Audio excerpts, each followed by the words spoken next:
네, 반갑습니다. 모든 낙찰자들이 행복한 1% 기부에 동참하기를 희망하는 경매 채널 김동입니다.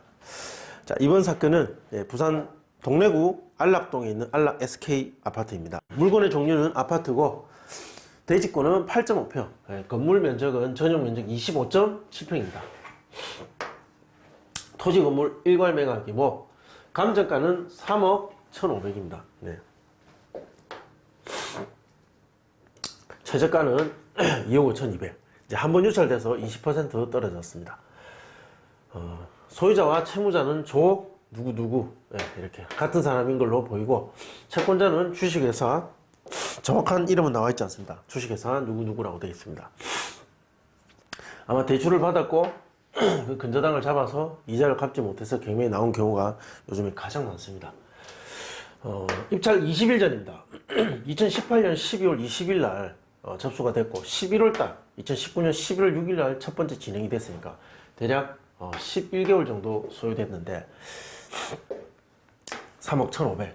자, 이 11개월 정도 소요된 것도 참고할 만한 건 11개월 전에 시세라는 거죠.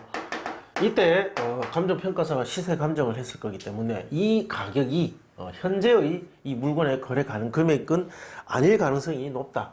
즉, 이 시기적으로 이 사건 접수와 1차 진행까지 시간이 길면 길수록 이 감정가에 대한 신뢰도는 좀 떨어질 수 있습니다. 현 시점에서의 판단은 어쨌든 그러하다는 거죠. 이 오래됐기 때문에. 자, 근데 그 오래됐지만 어쨌든 이 가격으로는 입찰했을 때 이익이 없다라고 판단이 11월 6일 날 이루어졌다는 거죠. 자, 그래서 유찰됐고 12월 11일 날 2억 5,200에 진행 예정이 있습니다. 물건이 어떻게 생겼는지 한번 보겠습니다. 자, 이렇게 생겼습니다. 약간 대단지 아파트 같이 보이고 건축된 지는 대략 한 15년에서 20년 정도 돼 보이는 외관을 가지고 있다. 자, 방향은 약간 남서양 정도의 방향을 보고 있다. 누가 거주하고 있느냐? 자, 낙찰을 받는다면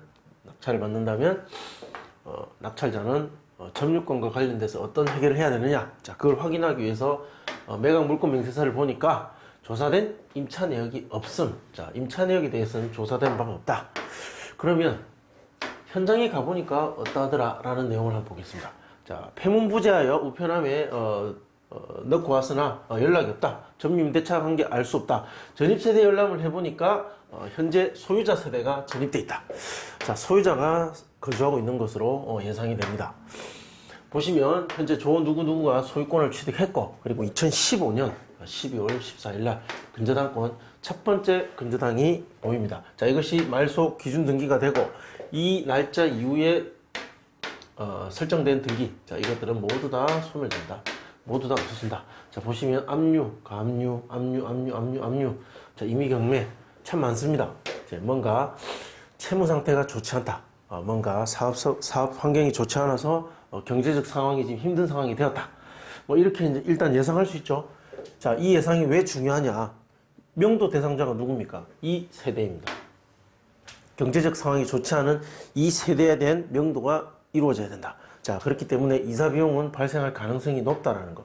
뭔가 해결해야 될 내용이 많을 것 같다라는 것. 그 정도는 사전에 짐작할 수 있다는 거죠. 낙찰을 받는다면 그럼 낙찰자가 인수하게 될 부담은 무엇이 있는가? 자, 등기부 등본은 좀 전에 확인하셨지만 요약본을 보셨지만 인수할 사항은 없습니다. 말소 기준 등기 첫 번째 설정된 근저당, 그 등기 이후에 모든 것은 소멸될 것이다. 그럼 관리비는 자, 연체 가능성이 높겠죠. 현재 압류나 가압류가 많은 경제적 상황이 매우 좋지 않은 사람들의 어떤 명도를 진행해 보면 관리비가 많이 연체되어 있을 경우가 많습니다. 자, 이런 경우에는 명도 협상 과정에 있어서 낙찰자가 인수해야 될 부담이 좀 더 커집니다. 자, 그래서 사전 확인을 꼭 해보시라 제가 당부드립니다. 각종 공과금은 관리비에 포함인지 아닌지 관리실에 확인해 보시면 되고, 임차인은 조사된 내역이 없습니다. 단 현장 가서 전입세 달람을 해보니까 자, 소유자 세대가 전입돼 있더라. 소유자 세대가 거주하고 있을 가능성이 높은, 자, 이 집을 명도한다면 소유자 세대를 대상으로 하게 됩니다. 자, 인도명령 신청은 소유자 세대를 상대로 하게 된다. 예상 기간은 잔금 납부 후 1에서 약 3개월 정도 소요될 것으로 보입니다. 전용 면적 25평 정도니까 강제 집행을 한다면 약 300에서 400 정도 예상이 되고, 이사 합의를 한다면 300만 원 이하에서 합의해서 내보내는 것이 최선입니다.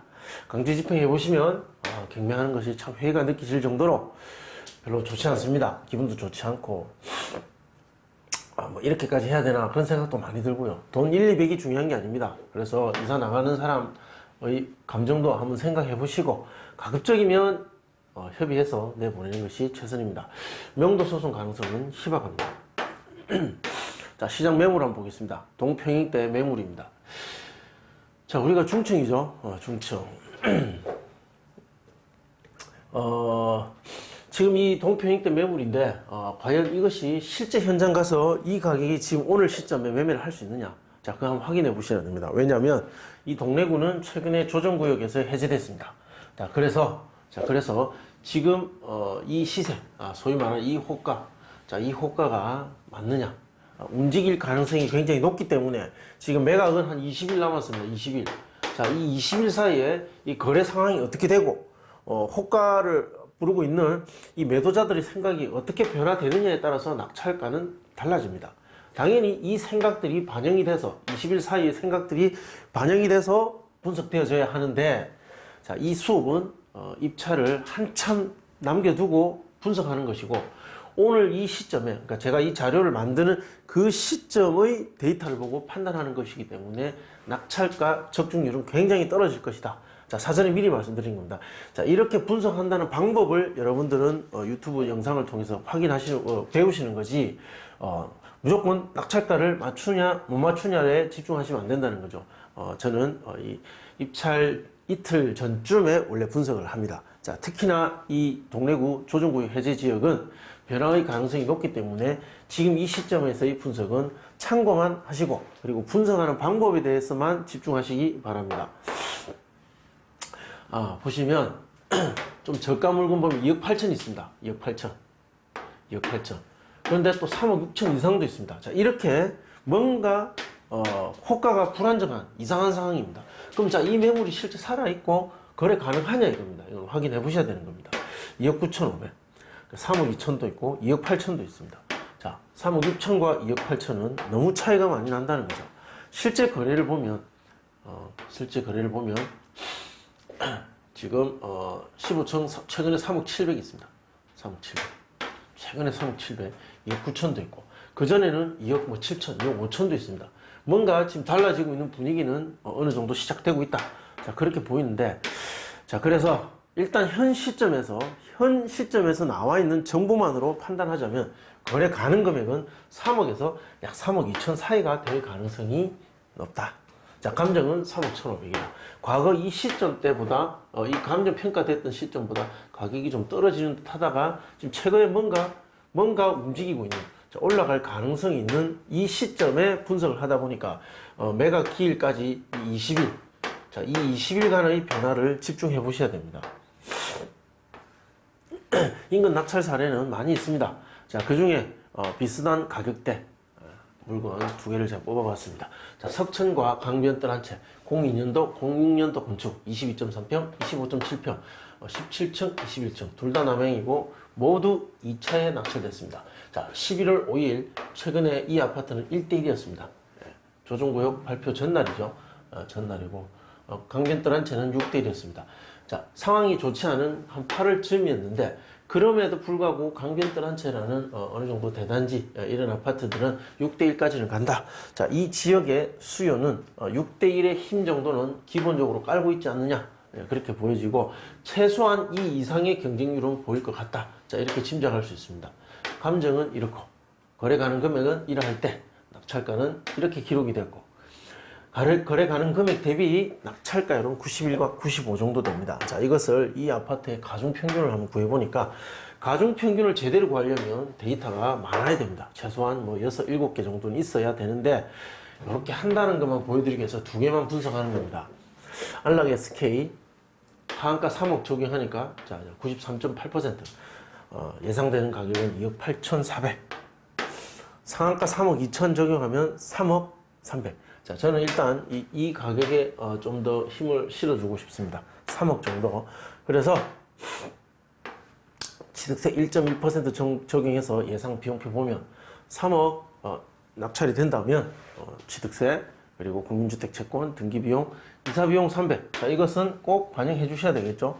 협의하는 과정에 이 정도 비용은 들어갈 수도 있다 라는 걸 사전에 어느 정도 반영해라는 겁니다.